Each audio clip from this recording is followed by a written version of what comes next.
I gave my parents a down payment for their dream house and they thanked my sister for raising such a generous young woman. I wasn't even in the photo. That wasn't the last time they'd see me, but by the end of that week, my mom was begging me to. I'm a 34-year-old woman. Grew up in Boise, Idaho. Middle child. My sister Karina is 5 years older and has always been the golden girl. The achiever. The responsible one. The one my parents bragged about. She got married at 25, moved to San Francisco with her husband, had 2 perfect kids, and now lives in a beautiful craftsman-style home near Lake Merced. She's an accountant, married to a dentist. Her life looks like something out of a Pottery Barn catalog. Then there's me, Mire. I'm a nurse living in Portland, Oregon. No kids, no husband. I've dated here and there, but nothing serious has stuck. I'm quieter. I keep to myself. I've always worked hard, saved what I could, and stayed out of trouble. Our younger brother, Tyler, is 28. He's the baby and knows it. Still lives in Boise, works off and on at a landscaping company, and plays in a band on weekends. He's charismatic in a way that lets him coast through life with minimal effort. Everyone forgives him for things they'd never forgive me for. My parents, Lorraine and Peter, are in their late 60s. Dad's a retired firefighter, Mom used to work at the local library part-time. Good people in the general sense, but always very tilted toward Karina. I don't think they even realized it half the time. It's just that Karina was always the favorite. I can't even count the number of times I heard, "Why can't you be more like your sister," growing up. Or how often I sat through conversations where Karina was praised for things I'd done first, but they never seemed to notice. They'd always dreamed of owning their own home. For as long as I can remember, they rented. They talked constantly about having a porch, a backyard with a garden, space for the grandkids to visit. They wanted a house to grow old in. A couple of years ago, I started saving up for a down payment on a duplex in Portland. Property's expensive here, so I worked extra shifts, picked up holiday hours, and skipped vacations.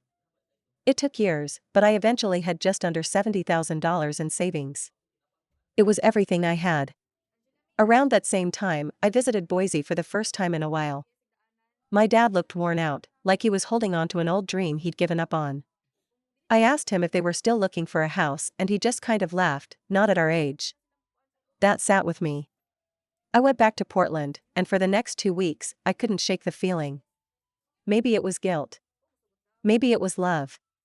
Maybe it was just the image of my dad scanning the real estate section with that quiet look of defeat. Whatever it was, I made a decision. I called them and told them I wanted to help. That I'd give them the money they needed for the down payment. That it wasn't a loan. It was a gift. My dad tried to say no at first, but my mom cried. She said it was a blessing they never saw coming. They found a house in Eagle, Idaho. 4-bedroom colonial, wraparound porch, backyard garden, lilac bushes out front. Exactly what they'd always wanted.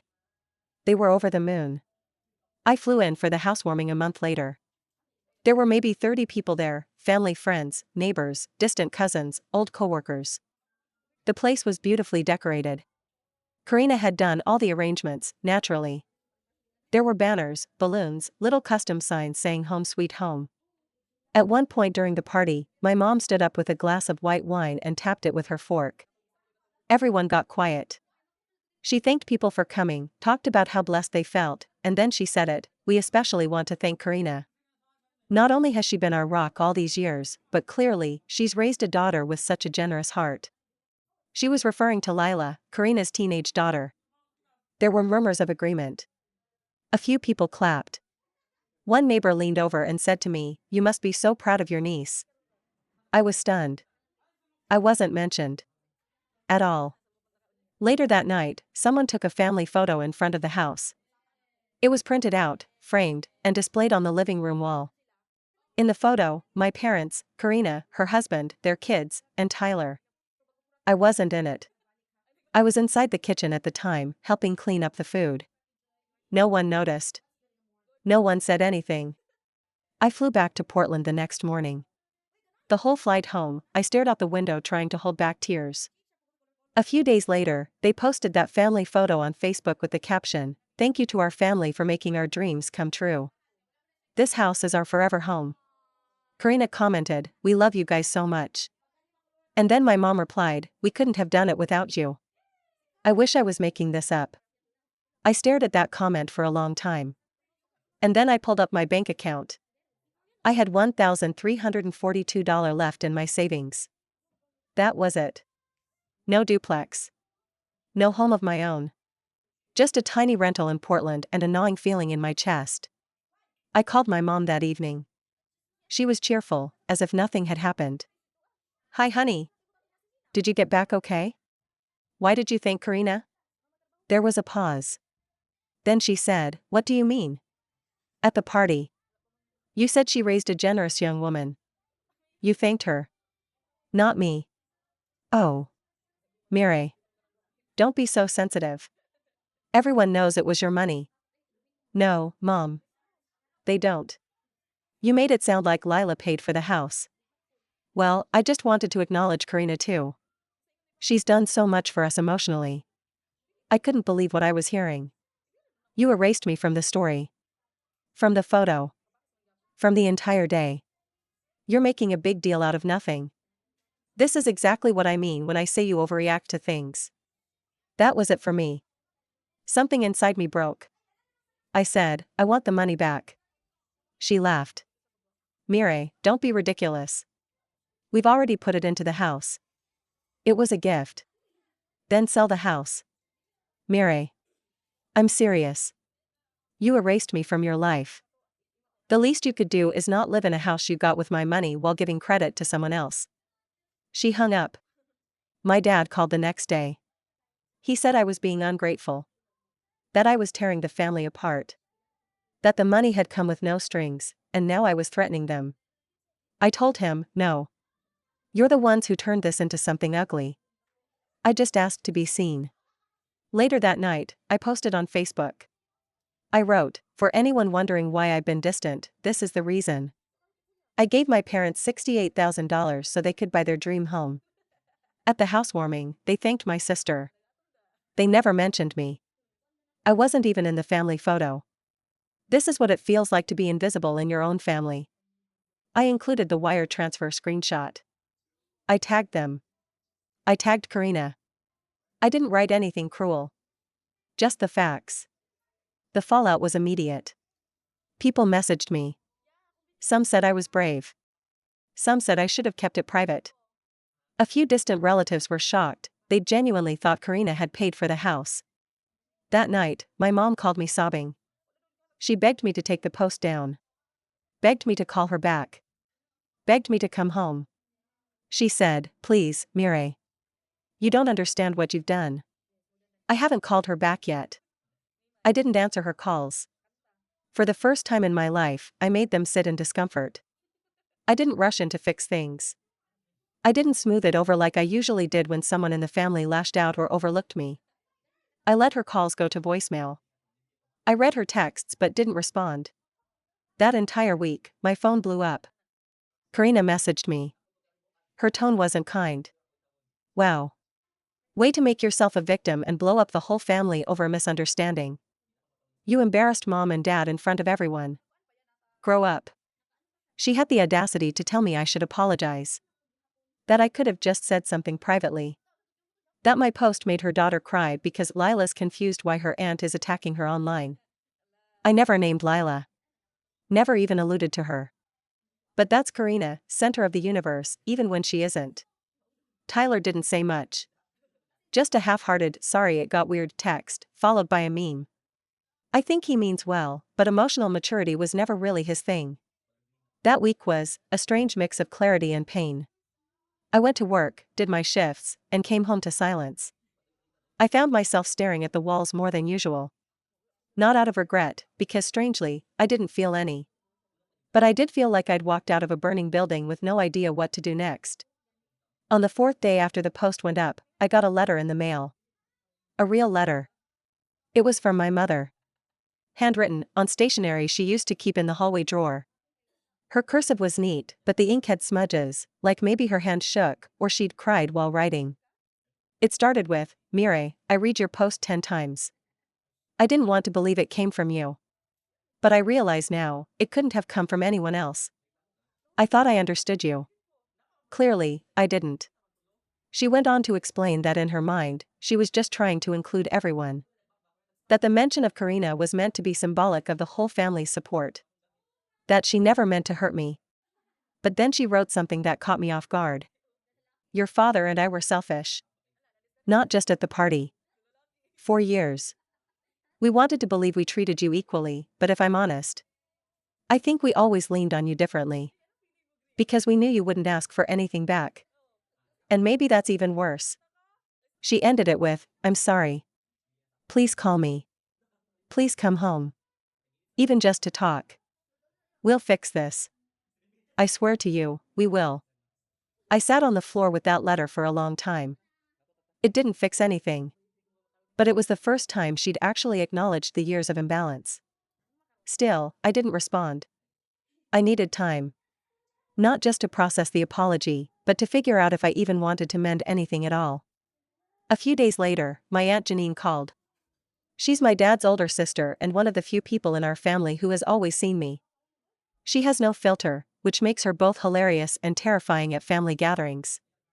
Mire, she said, after I picked up.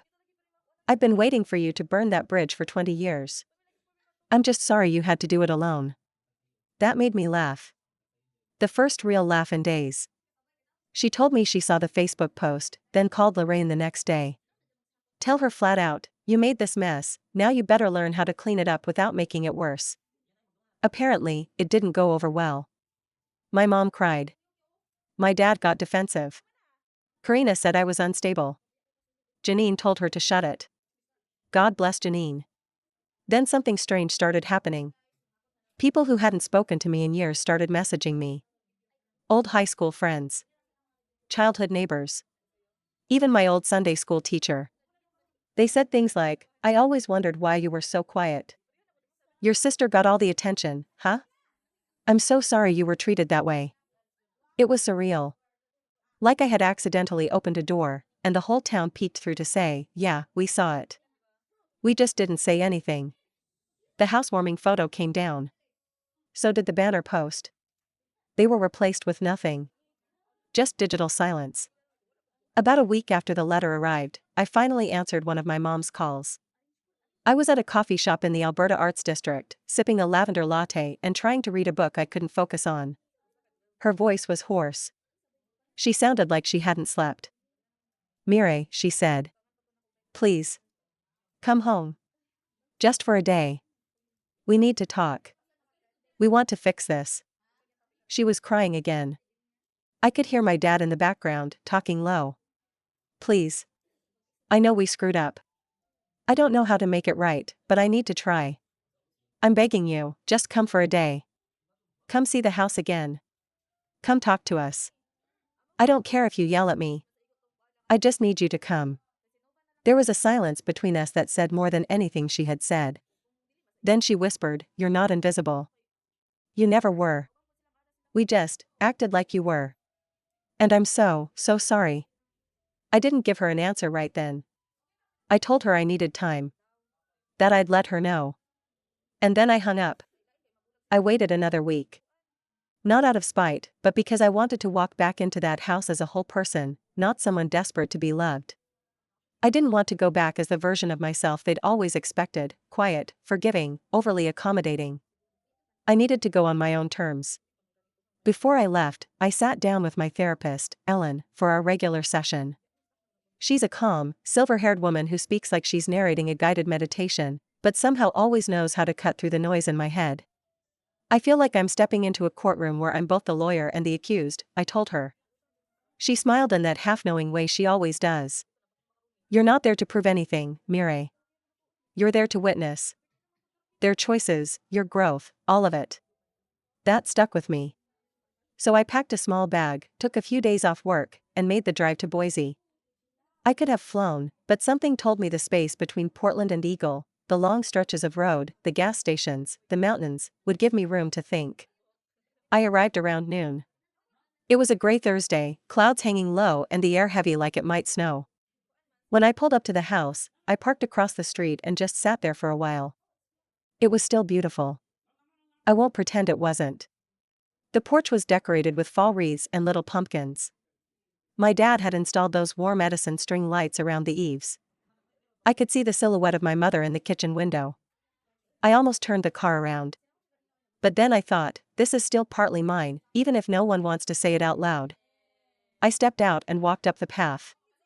Before I even knocked, the door opened. My mother looked like she'd aged 5 years. Her face was drawn, her eyes red. For a second, she looked surprised to see me standing there, like some part of her hadn't believed I would come. Then she hugged me. Tightly. Desperately. She didn't say anything, and neither did I. My father was in the living room. He stood up when I entered, but his face was unreadable. Not angry. Not apologetic. Just guarded. "Hi, Mireille," he said. I nodded. We sat at the kitchen table, the same one from our childhood home, now polished and centered under a fancy chandelier they'd probably bought with housewarming contributions. There was tea already made, but no one touched it. My mother cleared her throat and began, "We wanted to say this to you face to face. Not over text. Not in a letter." I stayed silent. "We were wrong," she said. "Not just at the party, but before that. Years before that. We've minimized you. Take you for granted. Assume you didn't mind, because you never made a scene." I still didn't speak. My father jumped in. "I know I've been tough on you. I treated you like you were just, always okay. And that's not fair." I raised an eyebrow. "Because I never complained?" "Because you didn't need us, or so we thought," he admitted. That's when I finally said something. "I did need you. I just didn't think it mattered." There was a long silence after that. My mother's eyes welled up, and she reached across the table. I didn't move to meet her hand. Not out of cruelty, but because the gesture wasn't enough anymore. They apologized again. More thoroughly. My mom cried openly. My dad teared up, which shocked me. He'd always been stoic, like if he cried, the house might burn down. Then came the part one didn't expect. My dad reached into a drawer by the kitchen and pulled out a small folder. Inside was a legal document. "We added your name to the house," he said. "As a partial owner." I blinked. "What?" "We talked to a lawyer. It's not fair that you gave us that money and got nothing, not even gratitude. This doesn't erase what happened, but it's something." I flipped through the papers. It looked legit. They'd added me as a co-owner. The house would now be equally divided between the three of us when they passed, or earlier if sold. I didn't know how to feel. Relief? Gratitude? Anger that it had taken all this just to be acknowledged? All I said was, "Thank you." We sat in silence again. It wasn't awkward, just heavy. My mom eventually got up and brought over a photo album. She opened it to the housewarming party photos. The ones where I'd been excluded. She slid them out and tossed them into the trash can beside the island.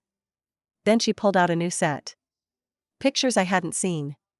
Someone had taken candid shots of me during the party, helping my nephew put on his shoes, laughing at a joke with a neighbor, and handing my dad a glass of water on the porch. They were beautiful in a quiet way. "We want you to choose which one goes in the frame," she said. I stared at the photos. For the first time in a long while, I saw myself, not as the helper, the shadow, the support beam. Just me. I didn't make my choice then. I just nodded. Karina wasn't there. I asked where she was, and my dad looked annoyed for the first time. "She's not speaking to us right now. Said we betrayed her. That we sided with you." I wasn't surprised. "I didn't ask you to take sides," I said. "No," my mom replied. "But for once, we needed to." I stayed for a few hours. Had lunch with them. We talked about neutral things after that, my job, Tyler's band, old neighbors who'd moved away. But it was different. Lighter. Not fixed, but starting to be real. When I left, my mom hugged me again. This time, I let her. "I hope you'll come back," she whispered. I didn't say yes. I didn't say no. I just said, "We'll see." I got in my car and drove back to Portland. The sky was still gray, but the air felt different. Like something had cracked open. Like the silence that had lived inside me for so long had finally said its piece. I got home late and unpacked slowly. I placed the house deed copy in my filing cabinet, not sure if I'd ever need to look at it again. I didn't text anyone. I just sat by the window, watched the lights from the street, and let myself exist without explanation. Because here's the thing no one tells you, being acknowledged doesn't heal everything. I didn't go back to Boise for the next few months. I needed space. Space to rebuild what their years of neglect had chipped away at, and to figure out how I wanted to exist in this new dynamic, not as the overlooked daughter trying to earn her spot, but as a woman with boundaries. My parents called occasionally. Not often. Just enough to keep a pulse on things.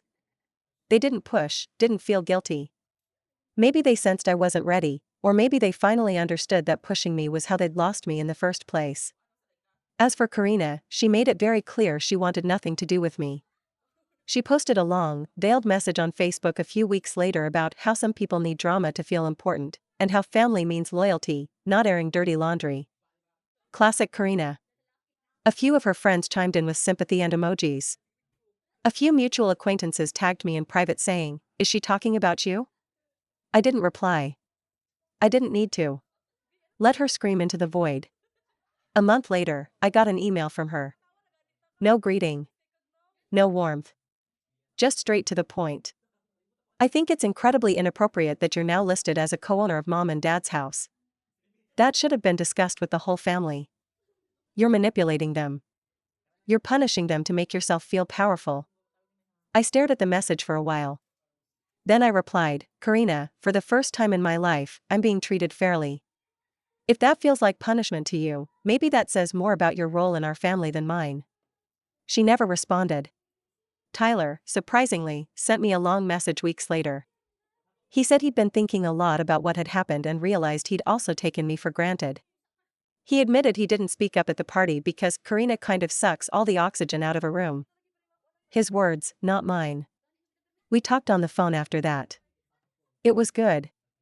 Weird, but good. The first real adult conversation we'd had in years. Spring has come. By then, I was saving again. A little each month. Not for a house this time, just for the peace of knowing I could if I wanted to. I started dating someone new. Nothing serious, but kind. He liked books, walked everywhere, and never once interrupted me when I spoke.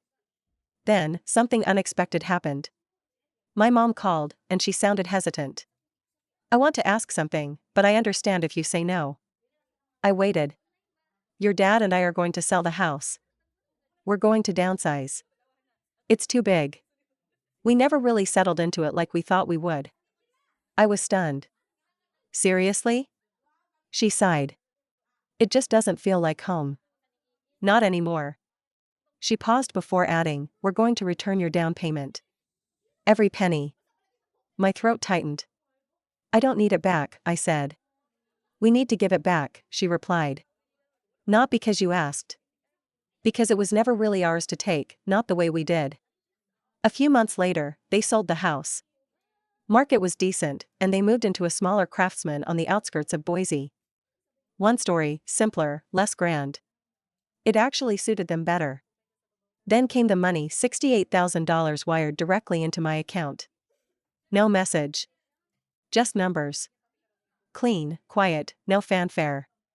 And with it, came my quiet revenge, not a loud "I told you so," not a final slam of the door, but this: I took $25,000 of that money and donated it in my sister's name to a women's foundation in San Francisco that supports single moms and domestic abuse survivors. Full donation in Karina's full legal name. Then I mailed her a copy of the receipt. No letter. No note. Just her name, bold and prominent, next to the words "in honor of your continued generosity." The rest of the money? I used it as a down payment on a duplex here in Portland. Finally, years later than I'd planned, but it felt right. It's mine. Really, truly mine. I rent out the other half to a single mom and her daughter. She's strong, funny, and doesn't take crap from anyone. When she told me she was nervous about qualifying, I waved it off and said, "You're exactly the kind of tenant I want." My parents visit sometimes. Not often. Just enough. When they do, they're humble. Not performative. Just a present. My mom brings her own tea bags. My dad helps me trim the hedges out back. They don't talk about the old house. Karina? We don't speak. Haven't in a year. I hear she and her husband had a rough patch. Maybe still are. I don't care. She'll always be the favorite in her own story. But me? I stopped trying to be the favorite. I started writing my own story. And this time I'm not editing myself out of the photo.